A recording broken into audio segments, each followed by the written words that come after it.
Like most people, I was told to work hard so I wouldn't end up as a bum. When I did end up as one, I was excited at first because I thought it meant I had a free pass to be shamelessly unemployed. Unfortunately, there is the first law of bum economics. In this economy, even a bum has to get a job to survive.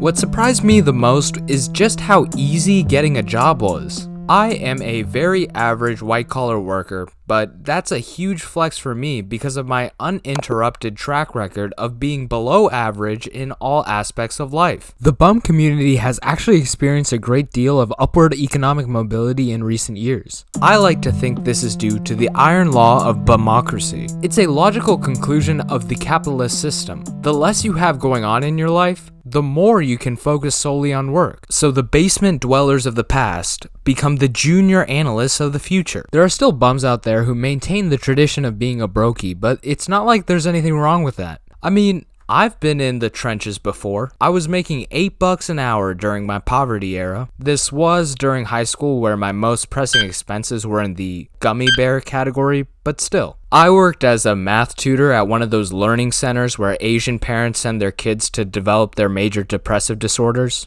Teaching math is pretty easy actually. Convincing a 12-year-old to listen to you while you're teaching math is another story. I remember this one time where I was practically begging this kid to give at least one damn about the Pythagorean theorem. He turned to me and asked, "You're good at math, and also really old. Has being good at math made you happier in any meaningful way in your many years of life?"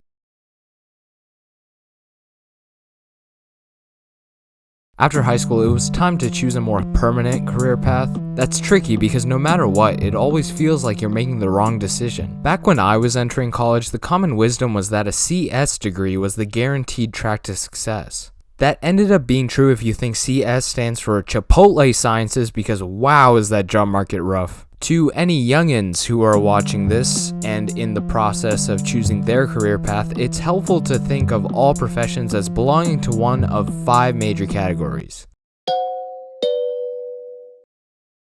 Excel monkey is a derogatory term for early career financial professionals like myself. Can't really argue against its accuracy though, but occasionally every Excel monkey must evolve into a PowerPoint primate. Most people don't exactly aspire to become some boring office worker, but you're mistaken if you think a stable paycheck and a peaceful job is a bad thing. Any job where you have to talk to people probably falls into the larger category of sales. Politicians are salesmen for bad ideas, and an investment banker is just a used car salesman for mergers and acquisitions. I've never personally considered this path because I couldn't sell garbage to a raccoon, but that's mostly just a skill issue. These are the people who actually do stuff that benefit society: teachers, doctors, construction workers, police officers, depending on your political persuasion,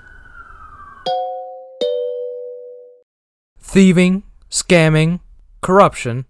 There's always a rich tapestry of career options for the entry-level criminal out there. I have too much social anxiety to break the law, but who am I to judge how someone else gets their bag? The biggest advantage of criminality has always been the tax avoidance. Correct me if I'm mistaken, but I don't think people who make a living from standing on the block selling rocks are going to go to H&R Block to report that on their 1099s.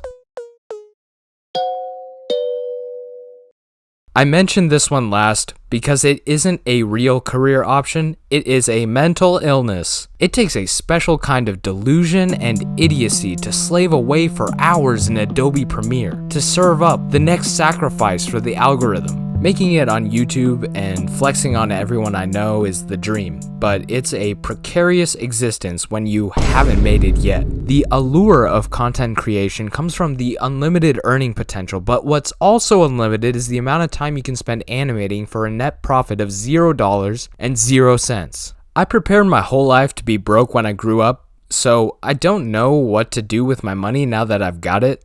Outside of a gym membership, food, and a very sturdy box to live in, it's hard to rationalize any consumption. It's because of the 4th law of bum economics. The bum loses the utility for money itself. The mattress is 50% off because I sleep on a twin bed for obvious reasons. I could buy better clothes. People who know me are surprised that I do have a sense of fashion because my typical attire occupies the intersection of middle school spiritwear and Adidas track pants. I just have the sense not to ruin a 10 out of 10 outfit with a 4 out of 10 me. You can even mitigate cash outflows for rent by adopting the barbaric tradition of living in your mom's basement. I feel bad sometimes because I'm the guy they point to when they say $7.25 an hour is a living wage. I'm pretty sure the most valuable thing I do own is my executive membership to Costco. I have it for 2 reasons. 1. Evade starvation as efficiently as possible with a $1.50 hot dog. 2. Impress the hoes. I've thought about picking up a vice to take up some spending, but I don't think I have enough aura to smoke cigarettes. Instead, I have to cope with healthy lungs and an oversized bank account. Maybe this anti-consumerist lifestyle is the ethical thing to do to save the planet, or maybe I'm just an economic terrorist whose behavior will directly lead to the downfall of the US economy. If you stuck around this long, now we've reached the e-begging portion of the video. If you like what we do here at Bum University, please consider dropping a like or subscribe. My uploading frequency right now might look uninspiring, but let me tell you that after this latest break, I am so for real when I say I'm locked into production mode. So please follow for more content from your favorite animated graph paper cat.